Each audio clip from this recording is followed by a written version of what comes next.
નમસ્કાર બાળ દોસ્તો, આજે હું તમને રક્ષાબંધન નિબંધ વિશે જે અહીંયાથી રજૂ કરું છું એ તમારે શાંતિથી સાંભળવાનું છે અને પછી જ એને તમારે જાતે નોટબુકમાં લખવાનો પ્રયત્ન કરવાનો છે બાળ દોસ્તો।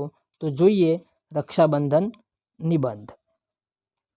તો આપણા દેશમાં ઘણા બધા તહેવારોની ઉજવણી કરવામાં આવે છે, જેમાં રક્ષાબંધન ભાઈ બહેનના પવિત્ર પ્રેમનો તહેવાર છે। રક્ષાબંધનનો તહેવાર શ્રાવણ મહિનાની પૂનમના દિવસે આવે છે। તેને બળેવ પણ કહે છે। રક્ષાબંધન પર બહેનો ભાઈના કપાળે તિલક કરે છે અને મોં મીઠું કરાવીને જમણા હાથે પવિત્ર દોરો એટલે રાખડી બાંધે છે અને તેમના સારા સ્વાસ્થ્યની અને લાંબા આયુષ્યની કામના કરે છે અને ભાઈ બહેનને ભેટ આપે છે તથા બહેનની દરેક મુશ્કેલીમાં રક્ષણ કરવાની પ્રતિજ્ઞા લે છે।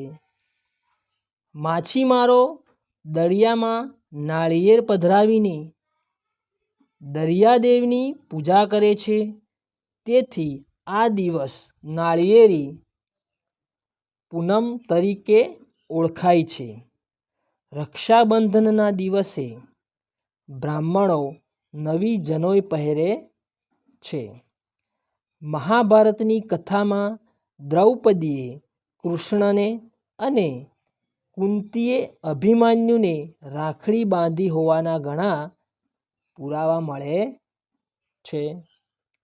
આમ આપણા દેશમાં રક્ષાબંધનનો તહેવાર આનંદપૂર્વક ઉજવવામાં આવે છે।